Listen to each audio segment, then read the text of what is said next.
বিদেশে প্রশিক্ষণের নামে 22 কোটি টাকা লোপাট, স্বাস্থ্যের সাবেক ডিজি আজাদ সহ জড়িত 11 জনের প্রমাণ দুদকের হাতে। বেনজিরের ইকো রিসোর্ট বুঝে নিয়েছে জেলা প্রশাসন। অবসরপ্রাপ্ত সরকারি কর্মকর্তাদের দুর্নীতি তদন্তে সংসদীয় কমিটির দাবি সানামের। দিল্লিতে প্রধানমন্ত্রীকে উষ্ণ অভ্যর্থনা, আজ যোগ দেবেন মোদির শপথ অনুষ্ঠানে, থাকবেন শ্রীলঙ্কা, নেপাল, ভুটানের সরকার প্রধানও। কোরবানি ঈদ ঘিরে সক্রিয় জাল টাকার কারবারিরা, রাজধানী থেকে চক্রের মূল হোতা সহ 4 জন ধরা পড়ল ডিবির জালে।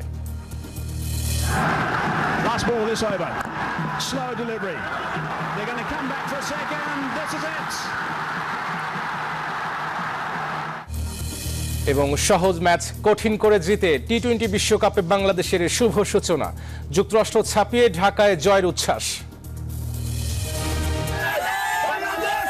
বোলিংটা আজকে অসাধারণ ছিল, বাট ব্যাটিং পারফরমেন্স বরাবরের মতোই। Still hope for the best.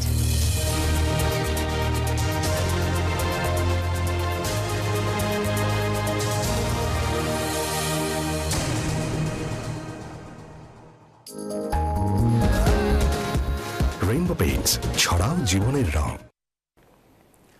স্বাগত নিউজ 24 রাতের সংবাদের সঙ্গে আছে আমি আহসান হাবিব। দেখছিলেন Walton non stop millionaire offer সংবাদ শিরোনাম। শব্দের আরেক নাম, একদম ইউনিক স্ট্রাকচারাল ডিজাইনের কসমিক ডোর। এর ওয়াল থিকনেস ও রিপ থিকনেস বেশি থাকায় থেকে 50 বছরেরও বেশি। কসমিক ডোর, নিশ্চিন্তে 50 বছর। এবারে বিস্তারিত সংবাদ। প্রশিক্ষণ মালয়েশিয়ায়, কিন্তু খরচের টাকা গেছে থাইল্যান্ডে। একইভাবে ইন্দোনেশিয়ার টাকা পাঠানো হয়েছে মালয়েশিয়ায়। ব্যবহার করা হয়েছে একাধিক ভুয়া মেইল আর অ্যাকাউন্ট। এভাবেই বিদেশে প্রশিক্ষণের নামে স্বাস্থ্য অধিদপ্তরে প্রায় 22 কোটি টাকা লোপাট। 5 বছর আগে অধিদপ্তরের একটি সিন্ডিকেটের অভিনব এই দুর্নীতির প্রমাণ মিলেছে দুদকের অনুসন্ধানে। তাসলিম তৌহিদের প্রতিবেদন। ইউনিভার্সিটি অব মালায়া, মালয়েশিয়ার এই বিশ্ববিদ্যালয়ে বাংলাদেশের 72 জন চিকিৎসক ও কর্মকর্তাদের প্রশিক্ষণে যাওয়ার কথা স্বাস্থ্য অধিদপ্তরের কাগজে কলমে।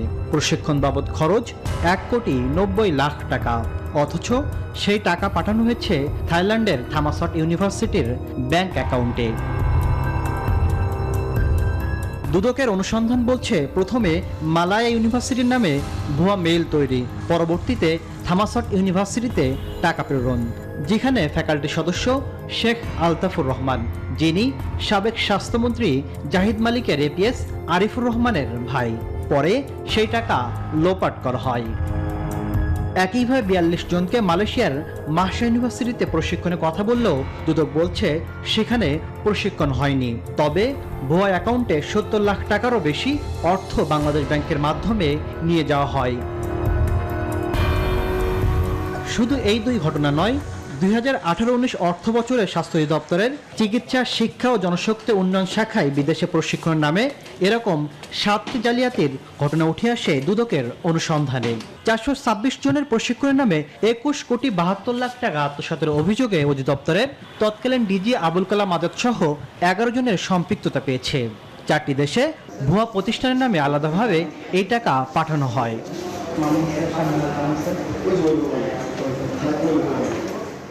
যদিও এসব অস্বীকার করেছেন অভিযুক্তরা, আবার অধিদপ্তরের কেউ কেউ মনে করেন দুদক অন্যের দ্বারা প্রভাবিত হয়ে কাজ করছে।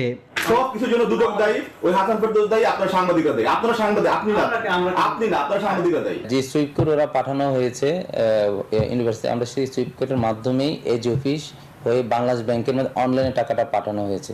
যদি সুইপ কোড বা অ্যাকাউন্ট যদি ভুয়া থাকে, এটা কখনোই সম্ভব না, কারণ এজি অফিস বাংলাদেশ ব্যাংক যাচাই বাছাই করার পরে টাকাটা পাঠানো হয়। অবশ্য দুদক আইনজীবী বলছেন, কারো দ্বারা প্রভাবিত হওয়ার কোনো সুযোগ নেই। অনুসন্ধান কাজ শেষ পর্যায়ে, এখন নিশ্চয়ই অনুসন্ধান রিপোর্ট কমিশনের কাছে প্লেস করা হয়েছে। কমিশন এটি দেখবে, যাচাই বাছাই করবে, পরীক্ষা নিরীক্ষা করবে। কমিশন যদি মনে করে এখানে দুদকের এলিমেন্ট, তফসিলভুক্ত অপরাধের এলিমেন্ট আছে, অবশ্যই দুদক সেটা সিদ্ধান্ত নেবে। স্বাস্থ্য অধিকার নিয়ে কাজ করা জ্যেষ্ঠ এই চিকিৎসক মনে করেন, লুটপাটের জন্যই বিদেশে প্রশিক্ষণের মতো কর্মসূচি গ্রহণ করা হয়। স্বাস্থ্য মন্ত্রণালয়ের জবাব দিতে আছে কিনা, কার কাছে কে জবাব দিয়ে দেয়, আর জবাব দিদারই যদি এটার সাথে ইনভলভ হয়, তাহলে আমরাই কি বলতে পারি আর জনসাধারণ কি বলতে পারি। কারণ অনিয়মের শ্রেষ্ঠতম একটা ঘাঁটি হচ্ছে স্বাস্থ্য মন্ত্রণালয়। স্বাস্থ্য মন্ত্রণালয়ের যোগ সদস্যেই এসব দুর্নীতি হচ্ছে বলে অভিযোগ বিএমএর সাবেক এই সভাপতির। কেনাকাটা, নিয়োগ, পদোন্নতি, বদলি কিংবা প্রশিক্ষণ, স্বাস্থ্য খাতে দুর্নীতির অভিযোগ নতুন কিছু নয়। বিশেষজ্ঞরা বলছেন, অনিয়ম বা দুর্নীতির বেশিরভাগ ক্ষেত্রেই সরকারের উচ্চ পর্যায়ের কর্মকর্তা বা রাজনৈতিক ব্যক্তির সংশ্লিষ্টতা রয়েছে, যে কারণে চাইলে এসব দুর্নীতির লাগাম টানা সম্ভব হচ্ছে না। তাসলিম তৌহিদ, নিউজ 24, ঢাকা। এই যে আমার ব্যাংক আরএফএল গ্যাস স্টোভ, এর সায়েন্টিফিক নজল আর ব্রাশ বার্নার তাপকে সমানভাবে ছড়িয়ে খরচ বাঁচায় 25%। আরএফএল গ্যাস স্টোভ, নিরাপদ ও গ্যাস সাশ্রয়ী। 304 ফুড গ্রেড স্টেইনলেস স্টিলে তৈরি, যা নিশ্চিত করে জংবিহীন সিঙ্কের আজীবন নিশ্চয়তা। আরএফএল কিচেন সিঙ্ক, স্বাস্থ্যকর কিচেনের চিরস্থায়ী সমাধান। সাবেক আইজিপি বেনজির আহমেদ ও তার পরিবারের মালিকানাধীন গোপালগঞ্জের সাভানা ইকো রিসোর্টের দায়িত্ব বুঝে নিয়েছে জেলা প্রশাসন। শুক্রবার রাতে পার্কের প্রধান ফটকের সামনে মাইকিং করে এ ঘোষণা দেওয়া হয়। এদিকে গোপনে মাছ বিক্রির দায়ে পার্কের মৎস্য কর্মকর্তার বিরুদ্ধে মামলা করেছে দুদক। বিস্তারিত ডেস্ক রিপোর্টে।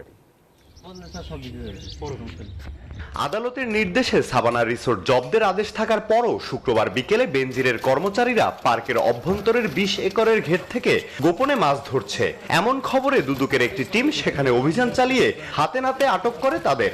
অন্তত 600 কেজি মাছ বিক্রির অভিযোগে মৎস্য কর্মকর্তা শফিকুল ইসলামের নামে মামলা করে দুদক। পরে রাতে দুদকের প্রতিনিধি দল বেনজির ও তার পরিবারের মালিকানাধীন Savanna Eco Resort and Natural পার্কের নিয়ন্ত্রণ বুঝিয়ে দেয় জেলা প্রশাসনের পক্ষে সদর এসিল্যান্ট অফিসারের কাছে। এ সময় প্রধান ফটকের পাশে মাইকিং করে নিয়ন্ত্রণ নেয়ার ঘোষণা দেন স্থানীয় প্রশাসন। এখানকার যত আয় আছে সেটা সব একটা অ্যাকাউন্ট থাকবে, সেই অ্যাকাউন্টে জমা হবে। পরবর্তীতে এটা বিচার হওয়ার পরে রাষ্ট্র যদি এটা অপরাধ সম্পত্তি হয় তাহলে বাজেয়াপ্ত হবে। রিসিভার নিয়োগের মাধ্যমে সাভানা পার্কের সুষ্ঠু ব্যবস্থাপনা করা হবে বলে জানান জেলা প্রশাসক। এখন থেকে জেলা প্রশাসন আদালতের নির্দেশে দুদকের সহযোগিতায় আমরা একটা ব্যবস্থাপনা কমিটি করে এখানে যে ইকো রিসোর্টের পার্কটি রয়েছে সেটা সচল করব। সেখানে আমরা যে আয় হয় সেটাকে আমরা একটা অ্যাকাউন্টে জমা রাখবো। গোপালগঞ্জ সদর উপজেলার বৈরাগীটুল গ্রামে 621 বিঘা জমির উপর Savanna Eco Resort and Natural Park গড়ে তোলেন বেনজির। এ পার্কে জমির প্রায় সবই হিন্দু সম্প্রদায়কে ভয় দেখিয়ে ও জোর করে দখল করা হয়েছে বলে অভিযোগ রয়েছে। Desk report, news 24। অবসরে যাওয়ার পর সরকারি উচ্চপদস্থ কর্মকর্তাদের দুর্নীতির তদন্ত সংসদ থেকে হওয়া উচিত বলে মনে করে আর্থিক গবেষণা সংস্থা সানিম। 2024-25 অর্থ বছরের বাজেট পর্যালোচনা সভায় এ মন্তব্য করা হয়।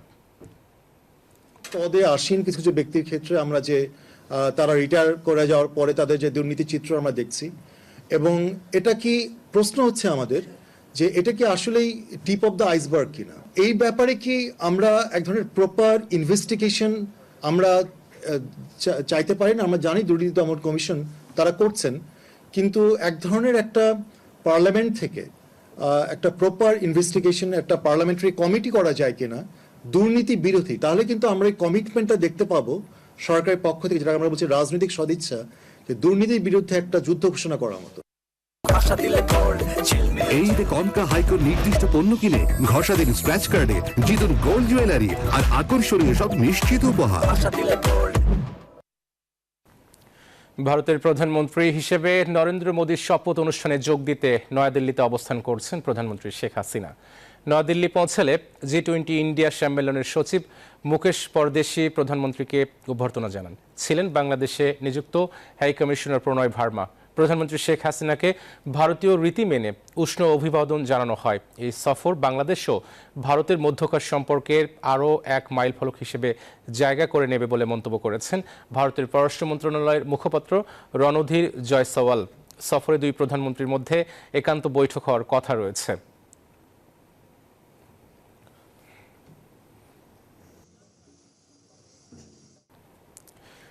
টানা তৃতীয়বারের মতো প্রধানমন্ত্রী হচ্ছেন নরেন্দ্র মোদী। কাল সন্ধ্যায় শপথ নেবে নতুন সরকার। জোটের শরিকদের চাওয়া পাওয়া পূরণ করে এবার সরকার গড়তে যাচ্ছে বিজেপি। মন্ত্রণালয় নিয়ে চলছে দেন দরবারও। এদিকে বিদ্রোহী প্রার্থী ফিরে আসায় 100 আসনের পথে কংগ্রেস আরও শক্ত অবস্থানে ফিরছে।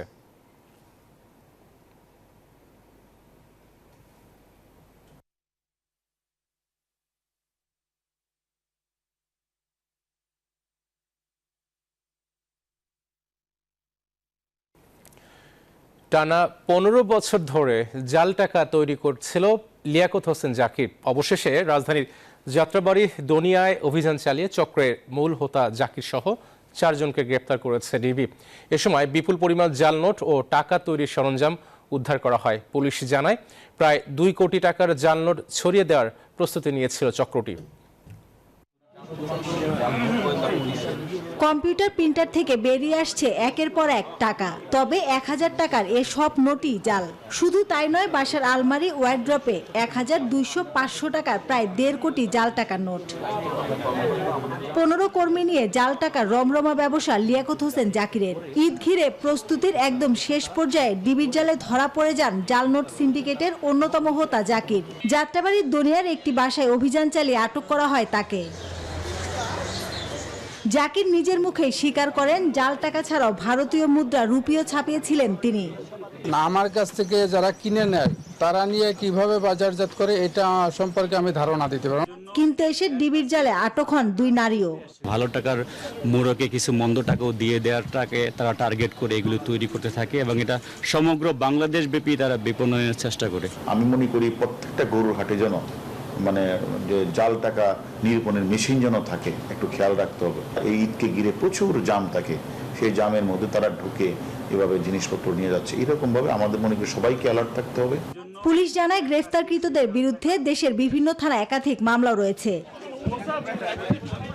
মাসুদা লাবনী, নিউজ 24, ঢাকা।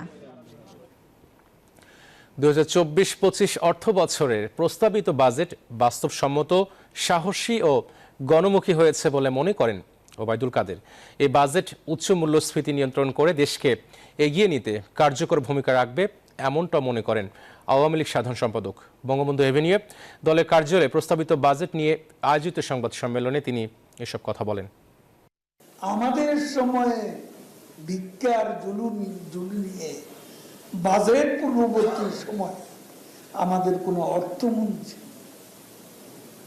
বিদেশে গিয়ে ভিক্ষা চায়, তাহলে এখানে আপনি বুঝতে পারেন দেশটা কোথা থেকে কোথায় এসেছে। রাঘব বোয়ালরা লুটে পুটে খাওয়ার জন্য এবারের বাজেট করা হয়েছে বলে মন্তব্য করেছেন বিএনপির মহাসচিব মির্জা ফখরুল ইসলাম আলমগীর। আর বিপ্লবী ওয়ার্কার্স পার্টির সাধারণ সম্পাদক সাইফুল হক দাবি করেন, প্রস্তাবিত বাজেট বাস্তবায়নের ন্যূনতম ক্ষমতা নেই, সরকারের নেই।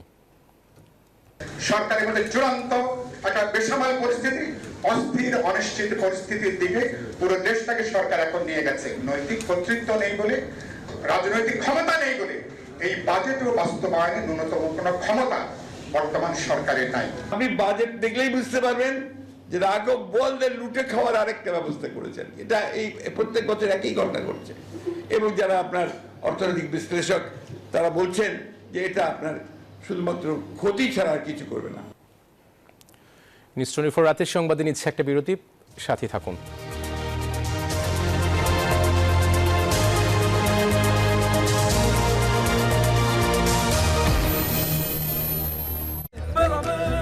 মন ভরা স্বাদে করা বেলামে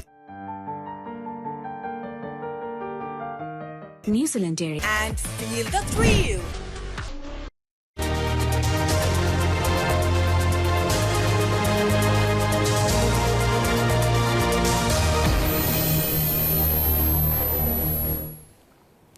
স্বাগত একবার নিউজ 24 রাতের সংবাদে।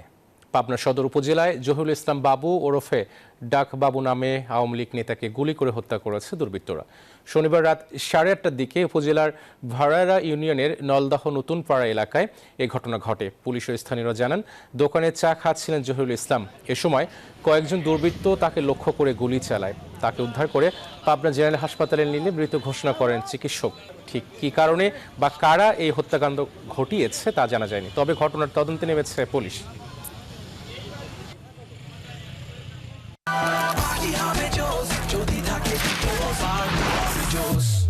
পাপরিকা আর মেক্সিকান মশলার মাইন্ড ব্লাস্টিং ফ্লেভারের ডিটোস পার্টি হবে জোস যদি থাকে ডিটোস। ভোলার দৌলতখানে বরফকলের সিলিন্ডার বিস্ফোরণে এক নারীর মৃত্যু হয়েছে। আহত হয়েছে 2 মাস বয়সী এক শিশুসহ 11 জন। পুলিশ জানায় শনিবার সন্ধ্যা 7টায় উপজেলার বাদ এলাকার একটি বরফকলের গ্যাস কম্প্রেসারে বিস্ফোরণ ঘটে। মুহূর্তে অ্যামোনিয়া গ্যাস ছড়িয়ে পড়লে শ্বাসকষ্টে অসুস্থ হতে থাকে আশপাশের বাড়ির মানুষ। এ সময় আহতদের দৌলত খান হাসপাতালে নিলে প্রাণ যায় ছিদ্দিকার। গুরুতর হওয়ায় উন্নত চিকিৎসা দিতে 3 জনকে বরিশালে পাঠানো হয়, আর দৌলত খান হাসপাতালে চিকিৎসাধীন রয়েছে 8 জন। তবে ঘটনাস্থলে হতাহত কাউকে খুঁজে পায়নি ফায়ার সার্ভিস। এদিকে তদন্ত করে ব্যবস্থা নেওয়ার কথা জানিয়েছে জেলা প্রশাসক।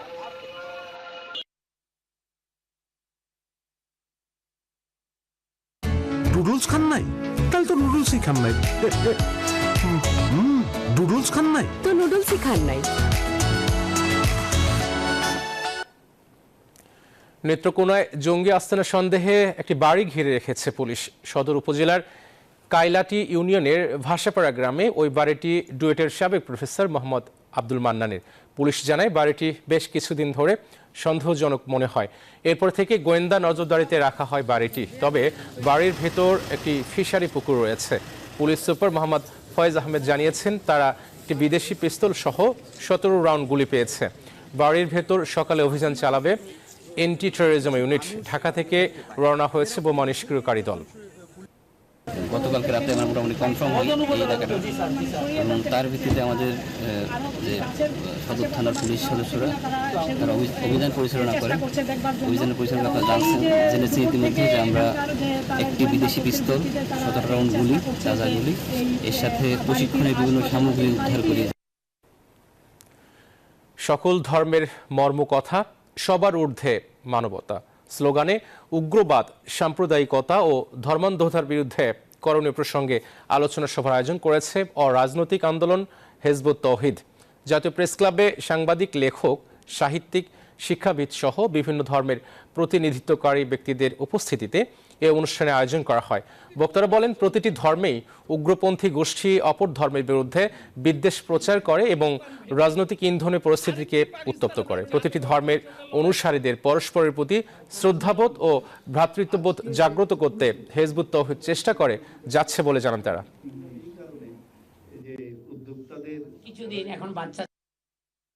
এই মাটির তৈরি আদম সন্তানকে তুমি অবজ্ঞা করতে পারো না। তোমার কাজ হচ্ছে তাকে সঠিক পথ নির্দেশনা দেওয়া। তাওহীদের মাধ্যমে মানবতার ঐক্য চান, আর তাহরির যেটা চায়, তারা যা চান তার উল্টো। সৃষ্টি থেকে যে মানব সমাজ তৈরি হয়েছে, আমরা যে যতটুকু বলি না কেন, যে যতটুকু তর্ক যুক্তিতে যাই না কেন, আমরা দেখব কখনো কিন্তু আমরা এক হতে পারিনি। শিক্ষার্থীদের মাঝে জ্যোতির্বিজ্ঞানের জ্ঞান ও চর্চা বাড়াতে আগামী 5 জুলাই শুরু হতে যাচ্ছে 19তম অ্যাস্ট্রোনমি অলিম্পিয়াড। শনিবার দুপুরে রাজধানীর আফতাবনগরে ইস্ট ওয়েস্ট ইউনিভার্সিটিতে সংবাদ সম্মেলনে এ তথ্য জানায় বাংলাদেশ অ্যাস্ট্রোনমিক্যাল অ্যাসোসিয়েশন। আয়োজকরা জানান, আন্তর্জাতিক অ্যাস্ট্রোনমি অলিম্পিয়াডে অংশ নিতে বাংলাদেশ অ্যাস্ট্রোনমিক্যাল অ্যাসোসিয়েশন ও ইস্ট ওয়েস্ট ইউনিভার্সিটি যৌথভাবে এ আয়োজন করছে। অ্যাপেক্সের সহযোগিতায় এবারের অলিম্পিয়াডের নাম দেওয়া হয়েছে অ্যাপেক্স অ্যাস্ট্রো অলিম্পিয়াড। সংবাদ সম্মেলনে অ্যাস্ট্রো অলিম্পিয়াডের বিস্তারিত তুলে ধরেন অ্যাসোসিয়েশনের চেয়ারম্যান মশহুরুল আমিন।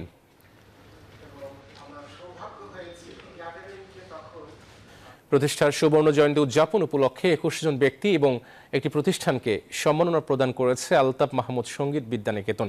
একই সঙ্গে স্কুলটির জন্য স্থায়ী জায়গা বরাদ্দ পেতে সরকারের সহযোগিতা প্রত্যাশা করেছে স্কুলটির সংশ্লিষ্টরা। শনিবার ঢাকার জাতীয় ন্যাশনাল মূল মিলনায়তনে, নাট্যশালার মূল মিলনায়তনে সুবর্ণ জয়ন্তীর অনুষ্ঠান আয়োজন করে আলতাফ মাহমুদ সঙ্গীত বিদ্যানিকেতন। অনুষ্ঠানটি উদ্বোধন করেন রাজনীতিবিদ মোজাফফর হোসেন পল্টু। প্রধান অতিথি ছিলেন গৃহায়ন ও গণপূর্ত মন্ত্রী আ.ম. ওবায়দুল মুক্তাদির চৌধুরী।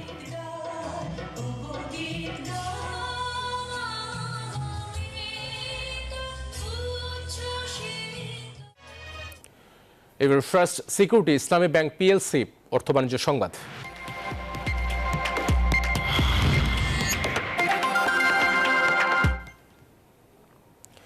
বৈশ্বিক মন্দার কারণে পোশাক খাত ও রপ্তানি প্রবৃদ্ধি ধরে রাখতে নীতি সহায়তা অব্যাহত রাখার দাবি জানিয়েছেন বিজিএমইএ, বিকেএমইএ ও বিটিএমএ এর নেতারা। রাজধানী উত্তরায় বিজিএমইএ কমপ্লেক্সে প্রস্তাবিত বাজেট নিয়ে যৌথ সংবাদ সম্মেলনে এসব কথা বলেন নেতারা। শীর্ষ 3 ব্যবসায়ী সংগঠনের নেতারা বলেন, আগামীতে এ শিল্প খাতে নগদ সহায়তা বন্ধ করে দিলে চাপে পড়তে হবে ব্যবসায়ীদের। বিশ্ববাজারের প্রতিযোগিতায় টিকে থাকা চ্যালেঞ্জ হবে।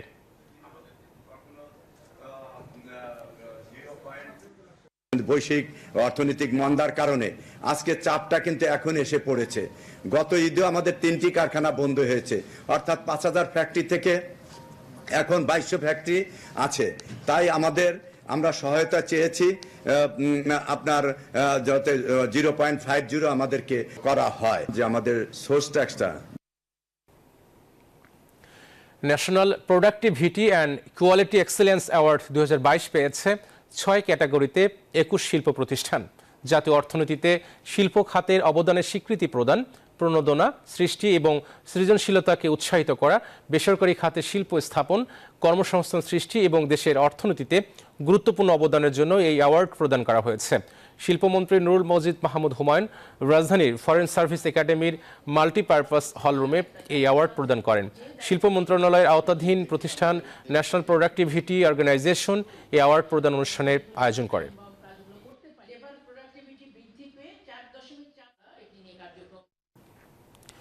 বসুন্ধরা সিটি শপিং কমপ্লেক্সের লেভেল 3-এ রূপ ফ্যাশন হাউসের ফ্ল্যাগশিপ আউটলেটের গ্র্যান্ড ওপেনিং হয়েছে। উদ্বোধন করেন রূপ ফ্যাশন হাউসের কর্ণধার রূপা সাহা। নারীর সৌন্দর্য, ফ্যাশনের প্রতি আগ্রহ ও ভালোবাসাকে প্রাধান্য দিতেই তার এই উদ্যোগ গ্রহণ।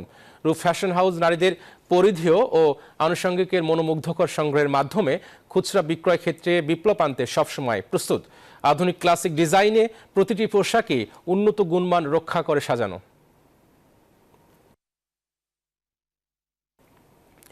এবার জানাবো খেলা সংবাদ।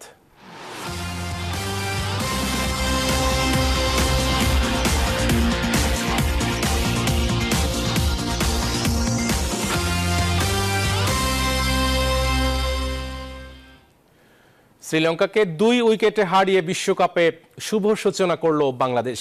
আগে ব্যাট করে 9 উইকেটে 124 রান তোলে লঙ্কানরা। জবাবে সহজ ম্যাচটাকে কঠিন করে তোলেন টাইগার ব্যাটাররা। শেষ পর্যন্ত 2 উইকেট ও 6 বল বাকি থাকতে জয়ের বন্দরে পৌঁছে যায় বাংলাদেশ। ম্যাচ সেরা রিশাদ ও মুস্তাফিজ নেন 3টি করে উইকেট, তাসকিনের শিকার 2টি। লো স্কোরিং ব্যাটেলে স্নায়ুচাপে পড়েছিল বাংলাদেশ। 19তম ওভারে কুশল মেন্ডিস আউটের আবেদনের পর নিয়েছিলেন ডিআরএস। ফলাফল বাংলাদেশের পক্ষে সঙ্গে কমলো 1 রান। পরের বলেই এলো কাঙ্ক্ষিত জয়। Over থ্রোতে 2 run. বিশ্বকাপে লঙ্কাবোধের কাব্য লাল সবুজের। মাহমুদুল্লাহর 16 রানের ইনিংসটা নিছক ছোট্ট মনে হলেও যার বিশালতা অনেক। 18তম ওভারে 3 রান আর 2 উইকেট নিয়ে শ্রীলঙ্কাকে জয়ের স্বপ্ন দেখাচ্ছিলেন থুসারা। 12 বলে প্রয়োজন 11 রান, হাতে 2 উইকেট। দাসুন সানাকার প্রথম বলেই ডিপ স্কোয়ার লেগে মাহমুদুল্লাহর বিশাল ছক্কা। নিদাহাস ট্রফির হিরো বিশ্বমঞ্চেও লঙ্কার কিলার। যদিও ভিতটা গড়ে দিয়েছিল চতুর্থ উইকেটে গড়া 63 রানের জুটি। তাহিদের অবদান যেখানে সবচেয়ে বেশি, 200 স্ট্রাইক রেটে করেছেন 40 রান। হাসালাঙ্গার ওভারে পরপর মেরেছেন 3-6, যেখানে রয়েছে লিটনের 36 রানের ইনিংস। অথচ সাকিবের মতো ব্যর্থ টপ অর্ডারের 3 ব্যাটার নাজমুল শান্ত, তানজিদ তামিম, সৌম্য সরকার 3 জন মিলেমিশে করেছেন মাত্র 10 রান। সৌম্য সরকার নিজের নামের সাথে যুক্ত করেছেন শূন্য সরকারের তকমা।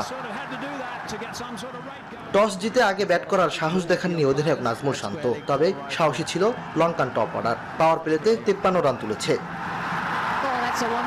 কুশল মেন্ডিস আউট হলেও থেমেছিল না রানের চাকা। কামিন্দো মেন্ডিসের উইকেট নিয়েছেন মুস্তাফিজুর রহমান, কিন্তু এ দুটোর চেয়ে গুরুত্বপূর্ণ ছিল ফিজের নেয়া প্রথম নিশাঙ্কার উইকেট। 28 বলে 47 রান করেছে এই ওপেনার। পার্থক্য গড়ে দিয়েছে ম্যাচ সেরা রিশাদ হোসেন। এ লেগির কাছে পরাস্ত মিডল অর্ডার। 4 ওভারে দিয়েছেন 22 run. Dhananjay D Silva, চারিত Asalanka আর হাসালাঙ্গা, 3 উইকেট তার পকেটে। মিডল ওভারে ব্যাটিং বিপর্যয়ে ঢুকেছে লঙ্কা। দীর্ঘক্ষণ আসেনি কোনো বাউন্ডারি। ডট বলের সংখ্যাটা 50-এর ঘরে। 9 উইকেট টেনে 124 রান করেছে শ্রীলঙ্কা। ইমরান হোসেন, নিউজ 24। শ্রীলঙ্কাকে হারিয়ে টি-20 বিশ্বকাপে টাইগারদের শুভ সূচনায় উচ্ছ্বসিত ক্রিকেট ভক্তরা। যুক্তরাষ্ট্রের রাতের অন্ধকার ছাপিয়ে নিউ ইয়র্কের জ্যাকসন হাইটসে মিছিল করে প্রবাসীরা।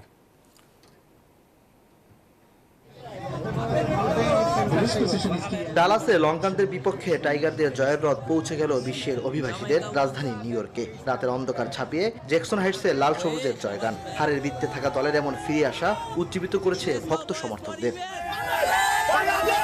ক্রিকেটাররা যত না জয়ের জন্য মরিয়া ছিল, তেমনি ভক্তরা একটি জয়ের জন্য আকাশ প্রাণে তাকিয়েছিল। তাই তো শ্রীলঙ্কার বিপক্ষে 2 উইকেটের জয়ে উচ্ছ্বাসিত ক্রিকেট ভক্তরা। আমরা গেমটা জামাইকাতে বসে 168 থেকে মেমন রেস্টুরেন্টে মাঠে বসে দেখছি। তো আমরা খুবই মনে করেন গেমটা এনজয় করছি। তখন একজনকে দিয়ে আসলে টিমকে কাউন্ট করা খুব কঠিন। আর হলো পুরো 10টা মানুষই তাদের মানে best and the best right এটা করেছে। সবচেয়ে ভালো লাগছে হৃদয়ের 3টা 6 মারছে, এটা সবথেকে বেস্ট লাগছে। আর Mahmudullah always best, my favourite player, that's it. যুক্তরাষ্ট্রের বাংলার জয়ের উচ্ছ্বাস 1000 মাইল পেরিয়ে পৌঁছে গেছে রাজধানী ঢাকায়। বোলিংটা আজকে অসাধারণ ছিল, বাট ব্যাটিং পারফরমেন্স বরাবরের মতোই। Still hope for the best. টাইগারদের এমন কামব্যাক দেখে সমর্থকরা আশা করছেন সেমিফাইনাল খেলবে বাংলাদেশ। ফাইনালটা খুবই ওভার কনফিডেন্স হয়ে যায়, তো সেমিফাইনালটা অ্যাটলিস্ট ইনশাল্লাহ আমরা পারবো। 10 জুন দক্ষিণ আফ্রিকার বিপক্ষে জয় পেলে সুপার 8 অনেকটাই নিশ্চিত হয়ে যাবে বাংলাদেশের। ইমরান হোসেন, নিউজ 24। টি-20 বিশ্বকাপে টানা দ্বিতীয় জয় তুলে নিল দক্ষিণ আফ্রিকা। গ্রুপ পর্বে দ্বিতীয় ম্যাচে নেদারল্যান্ডসের বিপক্ষে তারা জয় পেয়েছে 4 উইকেটে। নিউ ইয়র্কে টস হেরে ব্যাটিংয়ে নেমে আফ্রিকান বোলারদের তোপে 9 উইকেটে মাত্র 103 রান তোলে ডাচরা। তাদের হয়ে সর্বোচ্চ 40 রান করেন অ্যাঙ্গেল ব্রেক্ট। একাই 4 উইকেট নেন আর্টনিল বার্টম্যান। জবাব দিতে নেমে 3 রানে 3 উইকেট হারিয়ে বিপাকে পড়লেও দক্ষিণ আফ্রিকার মান বাঁচান ম্যাচ সেরা ডেভিড মিলার। 51 বলে 59 রান করে দলকে জিতিয়ে মাঠ ছাড়েন তিনি। Up and over, that could be the first boundary. Yes, it is going to be. Good strike there by David Miller. এ ছিল নিউজ 24 রাতের সংবাদে। ধন্যবাদ সবাইকে সাথে থাকার জন্য।